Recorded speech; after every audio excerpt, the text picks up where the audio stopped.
এনসিপির আহ্বায়ক জনাব নাহিদ ইসলাম জনাব নাহিদ ইসলাম জনাব নাহিদ ইসলাম বলতেছেন যে আমাদের অতীতে কে কি করেছেন সেইটা বড় ব্যাপার না, নিরপরাধ ছাত্রলীগ আওয়ামী লীগও এনসিপিতে আসলে যুক্ত হতে পারবে। মোটের উপর কথাটা এরকম। নিরপরাধ ভাই, আপনি নিরপরাধ এটা বুঝবেন কেমনে? নাকি ব্যাপারটা এরকম যে আওয়ামী লীগ ছাত্রলীগের কেউ আপনার দলে যোগ দিলে সে রাতারাতি নিরপরাধে পরিণত হবে, যেমন ছাত্র দলের কেউ আপনার এখানে, বিএনপির কেউ আপনার এখানে যোগ দিলে তারা নিরপরাধ বা তারা ভালো লোকে পরিণত হবে? ব্যাপারটা কি এরকম?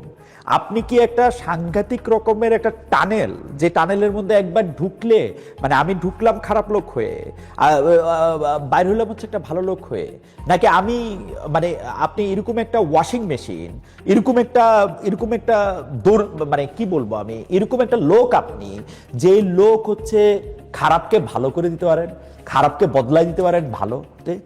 তাহলে আপনি কেমনে চিনবেন কে নিরাপরাধ? এই সার্টিফিকেট আপনি কেমনে দিবেন? এই সার্টিফিকেট আপনারা কেমনে দেন? শুরু থেকেই দেখতেছি কিন্তু আপনারা কিন্তু সার্টিফিকেট দিতে দিতে আপনারা সবকিছুর সার্টিফিকেট দেওয়ার মতো করে যোগ্য মনে করেন, মানে এবং আপনার সার্টিফিকেটটাই একমাত্র সার্টিফিকেট এইটাও আপনি মনে করেন। আপনারা মনে করেন কিন্তু যে আপনারা ঠিক আর বাকি সবাই অঠিক। আপনাদের সাথে থাকলে ঠিক, বাকি না সাথে থাকলে ঠিক না। কেমনে আপনারা বলতে পারলেন যে নিরপরাধ ছাত্রলীগকে, নিরপরাধ আওয়ামী লীগকে আপনারা এসব যোগ দিবেন, আপনারা নিবেন? আর এটার বিচার আপনারা কেমনে করবেন? করার উপায়টা কি? মানে আপনাদের কাছে কি এইরকম কোনো মানদণ্ড, এরকম কোনো দাঁড়িপাল্লা, এরকম কোনো কিছু কি আছে যে ওইটার মধ্যে আপনারা বসাই দিবেন একজন ছাত্রলীগের লোকরে, তারপর একটা বাটখারা দেয়া মাইপা বুঝবেন যে তার কোনো অপরাধ নাই বা নিরপরাধ সে? আসে এরকম? তাহলে আপনারা বলেন কেন এই কথা? আপনি এটা জিনিস চিন্তা করে দেখেন তো, আপনি যে কথা বলছেন জনাব নাহিদ ইসলাম, এই কথা যদি আপনি না বইলা অন্য কোনো দল, অন্য কোনো দলের নেতা, অন্য কোনো দলের কর্মী, অন্য কোনো দলের বড় সাহেব কেউ যদি বলতো, তাহলে আপনারা কি বলতেন? যখন করছে তখন কি বলছেন?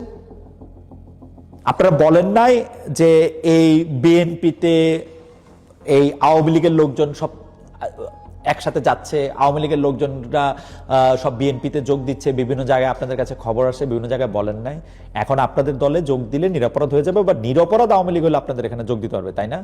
আপনাদের আমি ধইরা নিলাম এখন পর্যন্ত আপনাদের কাছে নিরপরাধ মাপার কোনো নীতি নাই। যদি থাকে আমারে দেখায়েন, তাহলে আমি কি এইটা ধরে নিতে পারি না যে আপনার দলে যোগ দিলেই যে কেউ নিরপরাধ হয়ে যাবে? ন্যাশনাল সিটিজেন্স পার্টি আপনাদের দলে যোগ দিলে আপনারা একটা, মানে কিরকম বলবো, যে এরকম একটা মেশিন আবিষ্কার করছেন না, যে মেশিনের মধ্যে দিয়ে ঢুকলে এই যে সবকিছু ফকফকা ঝকঝকা হয়ে বাইরবে।